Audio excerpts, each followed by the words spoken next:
CPR's flight from Vancouver arrives early morning in Amsterdam. And among the disembarking passengers are Bert and Ruth Ford. Bert's a safety inspector with the Workers' Compensation Board on the West Coast. But although this time he's here basically as a tourist, like so many other passengers on this flight, this is not the first time that Bert Ford has packed his bags for the Netherlands. 40 years ago, it was the 1st Canadian Army that moved in to liberate Holland from the Nazis. And Bert Ford was one of them, having already served in Italy with both the 7th and the 4th Canadian anti-tank regiments. As guns pounded Holland and the battle raged, through places like Nijmegen, Arnhem, and Apeldoorn, Canadian troops scored some of their greatest victories, but paid a heavy cost as well.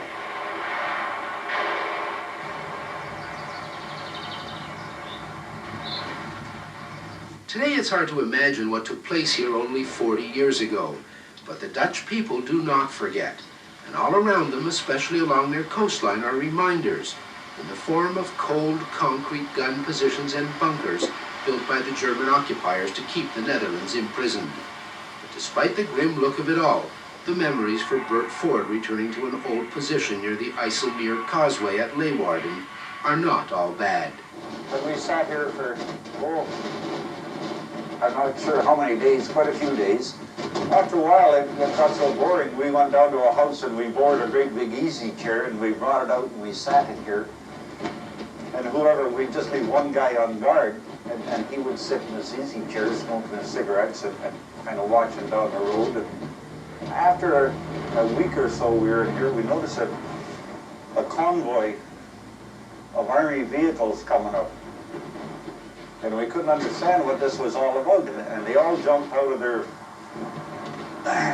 vehicles and the field gunners, the field gunners set up their 25-pounders aiming down this road. And we watched all this for a while, and finally we went over and said to them, you know, what are you guys all doing here? We've been here for a week. We got everything under control. There's just a German gun position out there, and we're keeping an eye on them. And they said, are you guys crazy? They said, this is a road that runs right across the Zuiderzee to Amsterdam, and there's about 200,000 Germans over there. It's hard back in Canada to even imagine the challenge that soldiers like Bert Ford and the other Allied troops faced in driving the Nazi invaders out of this part of Europe. But when you stand here among the dunes of the rolling Dutch coast, you get a feeling for the task that they did take on. And when you think about the hardships of life behind these tank traps, you get the feeling for the real meaning of the word, liberation.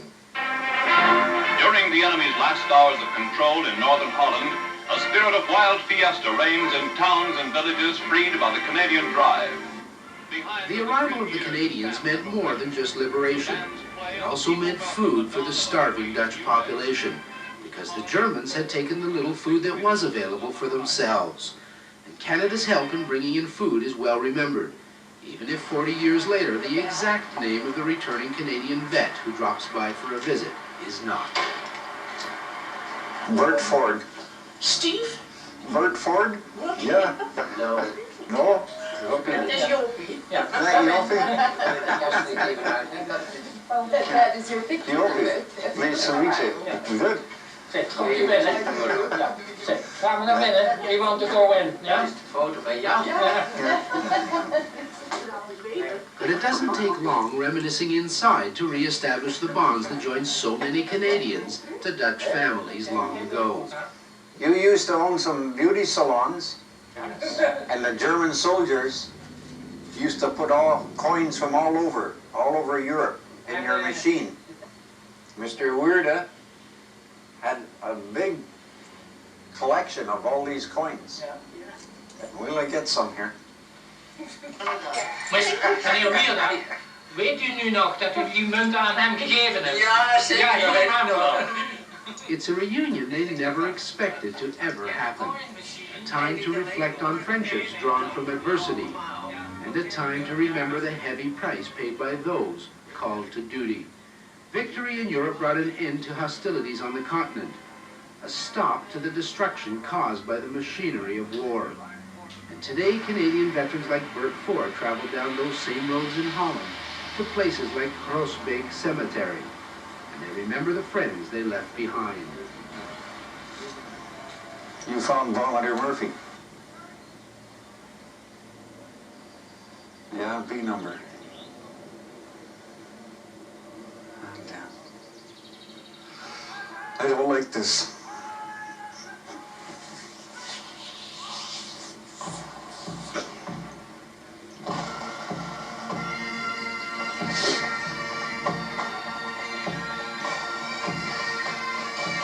Yeah, fun-loving guy.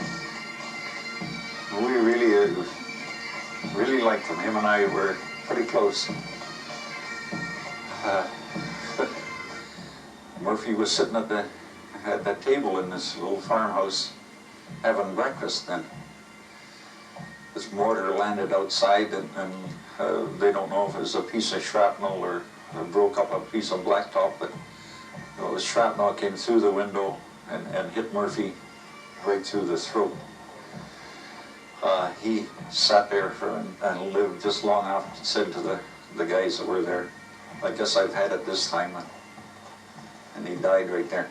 That was poor old Murphy, Volunteer Murphy, just a hell of a guy. I really feel bad about this.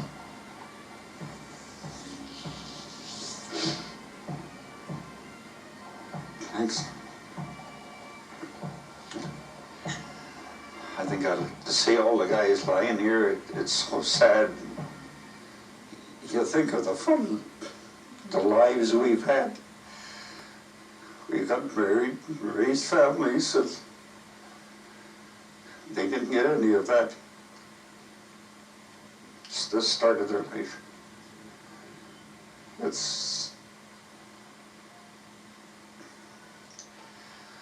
I guess it's very emotional getting over here and thinking of all that. And all these stones and all those guys. Such good friends.